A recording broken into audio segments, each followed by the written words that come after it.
அன்பார்ந்த சோதர்களே, divine Shalom ஊழியங்கள் மூலம் உங்களுக்கு தேவை ஆசீர்வாதத்தையும் வாழ்த்துதலையும் நாங்கள் தெரிவிக்கின்றோம். அன்பர்களே, உங்களுடைய ஜெப தேவைகளுக்கும் ஆலோசனைகள் கவுன்சிலிங்குக்கும் நீங்கள் என்னுடன் தொடர்பு கொள்ள முடியும். தனிப்பட்ட முறையில் உங்களுக்காக ஜெபிக்கவும் கவுன்சிலிங்களை தரவும் நாங்கள் தேவ பணியில் இலவசமாக வாஞ்சையுடன் காத்திருக்கின்றோம். மாணவர்களே, இதுவரை நீங்கள் சப்ஸ்கிரைப் செய்யாவிட்டால் தயவாக ஒரு தடவை சப்ஸ்கிரைப் செய்யுங்கள். இந்த காணொளியை உங்கள் நண்பர்களுடனும் பகிர்ந்து தேவராஜ்யத்தின் விஸ்தாரத்தை நீங்கள் எங்களுடன் சேர்ந்து உடன் ஊழியராய் செயலாற்றுங்கள். தேவன் உங்களை ஆசீர்வதிப்பார். ஒரு விசை ஜெபம் செய்வோம். கர்த்தாவே, உம்முடைய நீதியின் கிரீடத்துக்காய் நாங்கள் காத்திருக்கின்றோம். உம்முடைய ஜீவ கிரீடத்தை தரிக்க நாங்கள் இந்த உலகத்தின் பாவங்களை சோதனைகளை மேற்கொண்டு உமக்கேற்ற நல்ல போர்ச்சபகனாய் நாங்கள் செயலாற்ற எங்களுக்கு உடைய பரிசுத்தாவின் அபிஷேகத்தை தாருங்கள். நீங்கள் பேசுங்களையா நாங்கள் கேட்கின்றோம். இயேசு கிறிஸ்துவின் ஜீவனுள்ள நாமத்தில் ஜெபிக்கிறோம் பரம தந்தையே, ஆமேன். வேத பாடமாக தீமோத்தேயுக்கு எழுதிய 2 நிருபம் 4 அதிகாரம் 7, 8 வசனங்களை நாங்கள் வாசிக்க கேட்போம். நல்ல போராட்டத்தை போராடினேன், ஓட்டத்தை முடித்தேன், விசுவாசத்தை காத்துக்கொண்டேன். இது முதல் நீதியின் கிரீடம் எனக்காக வைக்கப்பட்டிருக்கிறது. நீதியுள்ள நியாயாதிபதியாகிய கர்த்தர் அந்நாளில் அதை எனக்கு தந்தருளுவார். எனக்கு மாத்திரமல்ல, அவர் பிரசன்னமாகுதலை விரும்பும் யாவருக்கும் அதை தந்தருளுவார். அன்பானவர்களே, அழகாக பவுல் ஒரு வெற்றி முழக்கமிடுகின்றார். அவருடைய நீதியின் கிரீடம் எனக்கு வைக்கப்பட்டிருக்கின்றது. எனக்கு மட்டுமல்ல, அவருடைய பிரசன்னத்தை விரும்பும் யாவருக்கும், உங்களுக்கும் எனக்கும் வைக்கப்பட்டு இருக்கின்றது என்று தேவனுடைய வேத புஸ்தகத்தில் அழகாக பவுல் அப்போஸ்தலன் எழுதியிருக்கின்றார். ஆம், உறுதியாக எழுதப்பட்டிருக்கின்றது. இதில் உங்களுடைய பெயர்கள் எழுதப்பட்டிருக்கின்றது. உங்களுக்கும் என்ற பொழுது உங்களுடைய தனிப்பட்ட பெயர்கள் அதில் எழுதப்பட்டிருக்கின்றது. அங்கு வேதத்தில் அங்கு கூறப்பட்டிருக்கின்றது. பரலோகத்தில் அங்கு ஜீவ புஸ்தகங்கள் இருக்கின்றது. நாங்கள் பார்க்க போகின்றோம். இங்கு பின்பு வெளிப்படுத்த நிருபத்தில் 3 அதிகாரத்தில் அங்கு ஜீவ புஸ்தகத்திலிருந்து அவர்கள் பெயர்களை கிறுக்கி போடாமல், அதை பின்பு நாங்கள் கடைசியில் பார்க்க போகின்றோம். ஆம், அந்த ஜீவ புஸ்தகத்தில் எழுதப்பட்ட பெயரை பவுல் அப்போஸ்தலன் இங்கு 2 தீமோத்தேயு 4 அதிகாரம் 7 வசனத்தில் 8 வசனத்தில் இங்கு தெளிவாக அவர் 8 வசனத்தில் குறிப்பிட்டிருக்கின்றார். எப்பொழுது இந்த ஜீவ கிரீடம் உமக்கு கிடைக்கின்றது? நாங்கள் நல்ல போராட்டத்தை போராடும் பொழுது என்பதை அழகாக பவுல் அப்போஸ்தலன் நமக்கு கூறுகின்றார். இந்த வெற்றி உமக்கு நிச்சயமாக நீதியின் கிரீடம், வெற்றியின் கிரீடம் தருகின்றது. எப்பொழுது நாங்கள் நல்ல போராட்டத்தை போராடி நீதியின் கிரீடத்தை, நீதிக்காக நாங்கள் ஆண்டவருக்காய் செயலாற்றும் பொழுது இது கிடைக்கும். இலவசம், சும்மா எங்களுக்கு இந்த கிரீடம் கிடைப்பது இல்லை.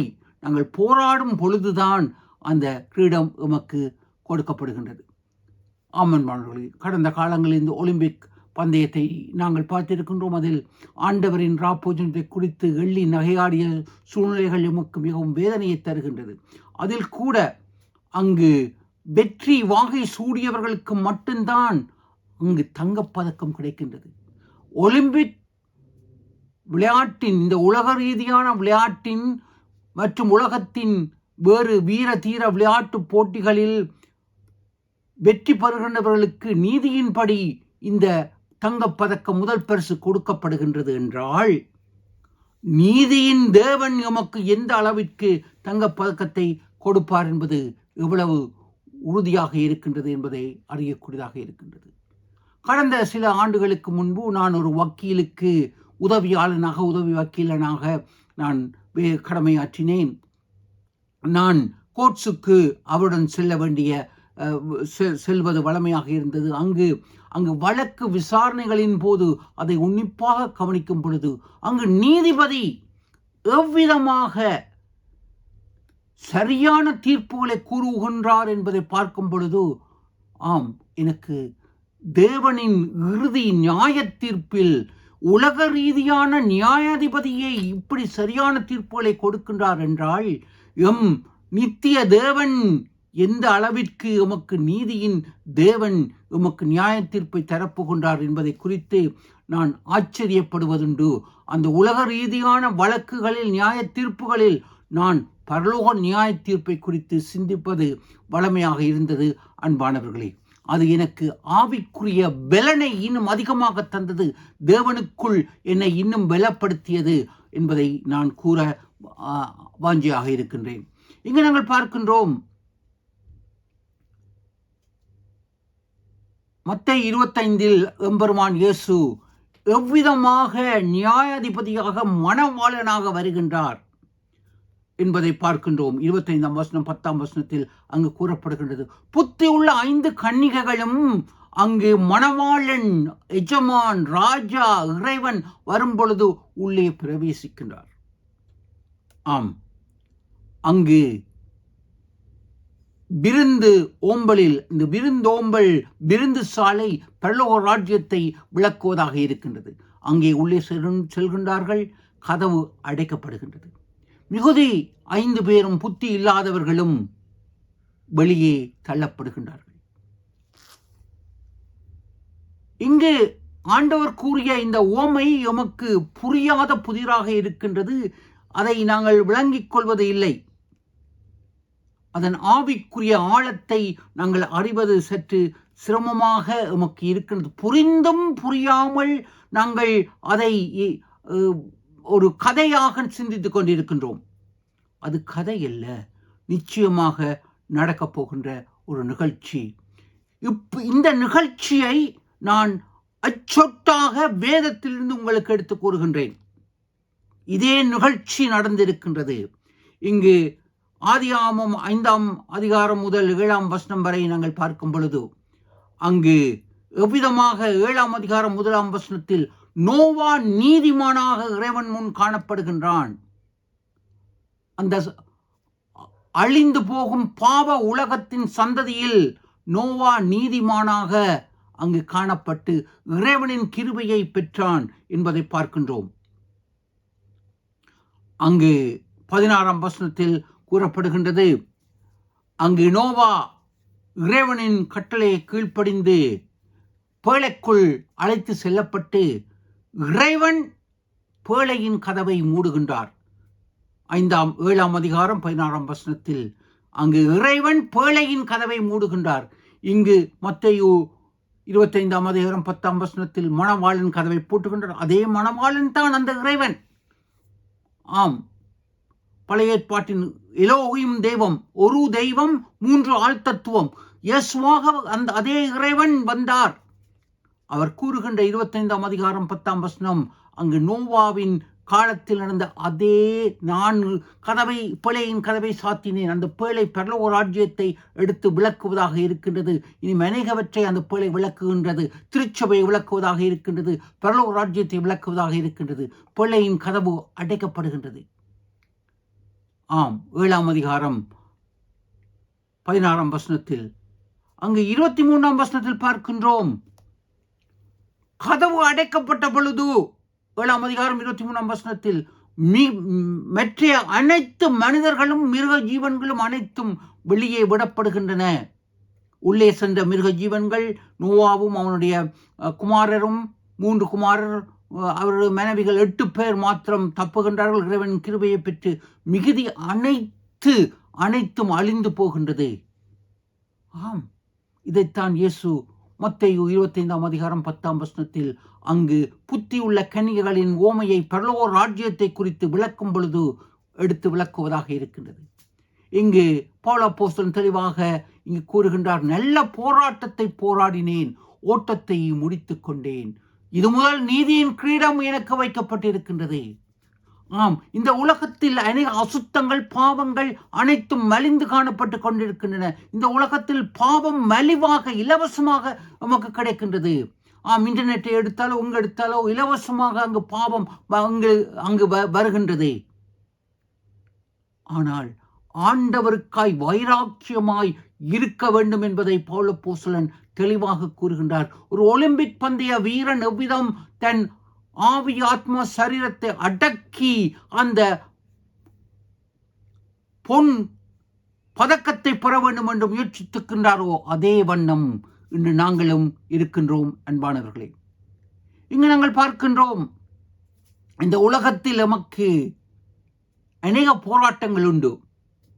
ஆம், இந்த போராட்டங்கள் மாம்சத்தோடும் இரத்தத்தோடும் மட்டுமல்ல, துரைத்தனங்களோடும் அதிகாரங்களோடும் நமக்கு போராட்டம் இருக்கின்றது என்பதை நாங்கள் அறிந்திருக்கின்றோம். சர்வாயுத வர்க்கத்தை நாங்கள் தெரிந்தவர்களாக இருக்க வேண்டும். இதை குறித்து நான் கடந்த காலங்களில் ஏறத்தாழ 9 மாதங்களுக்கு முன்பு, 1 வருடங்களுக்கு முன்பு உங்களிடத்தில் நான் சர்வாயுத வர்க்கம் என்று உங்களிடத்தில் இதே டிவைன் ஷலோமில் உங்களிடத்தில் நான் பகிர்ந்து கொண்டிருக்கின்றேன்.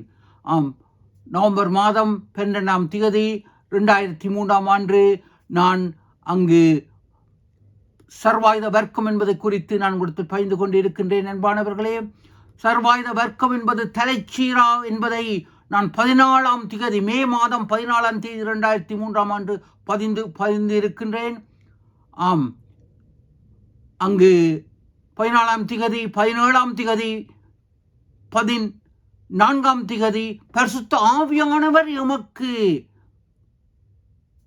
சர்வாயுத வர்க்கத்தின் பலனை தருகின்றார் என்பதை உங்களுக்கு பகிர்ந்து கொண்டிருக்கின்றேன். அன்பானவர்களே, 7ஆம் தேதி அங்கு தலைச்சீரா என்பதை மே மாதம் 14ஆம் தேதி பரிசுத்த ஆவியானவர் எமக்கு பலன் தருகின்றார் சர்வாயுத வர்க்கம் என்பதை பகிர்ந்து கொண்டிருக்கின்றேன். தயவாக அதை நீங்கள் யூடியூபில் சென்று 2003ஆம் ஆண்டு நவம்பர் மாதம் 12ஆம் தேதி, 7ஆம் தேதி 2003, 14ஆம் தேதி நாட்களில் அதை விளக்கமாக பார்க்க கூடியதாக இருக்கின்றோம்.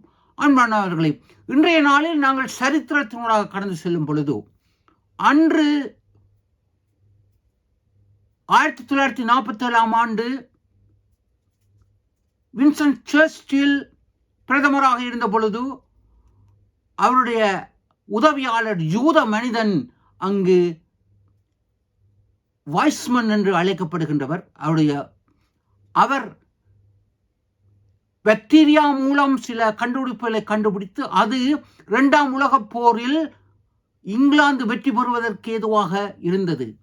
அவரிடத்தில் உனக்கு என்ன வேண்டும் என்று கேட்ட பொழுது அவர் எனக்கு எதுவும் வேண்டாம், நோபல் பரிசும் வேண்டாம், சுயநலமாக எதையும் கேட்கவில்லை, எனக்கு நாங்கள் வாக்கு பண்ணப்பட்ட அந்த இஸ்ரேல் நாடு எமக்கு வேண்டும், அவர் யூதன் என்று கூறி அவர் நிமித்தம் மீண்டும் அங்கு இழந்த உலகம் முழுவதும் சிதறியிருந்த யூதர்கள் இஸ்ரேல் நாட்டை அங்கு 1947க்கு பின்பு பெற்றுக்கொண்டு மீண்டும் அதை குடியேறுகின்றார்கள். அன்பானவர்கள், இது சரித்திரம். இதே வண்ணம்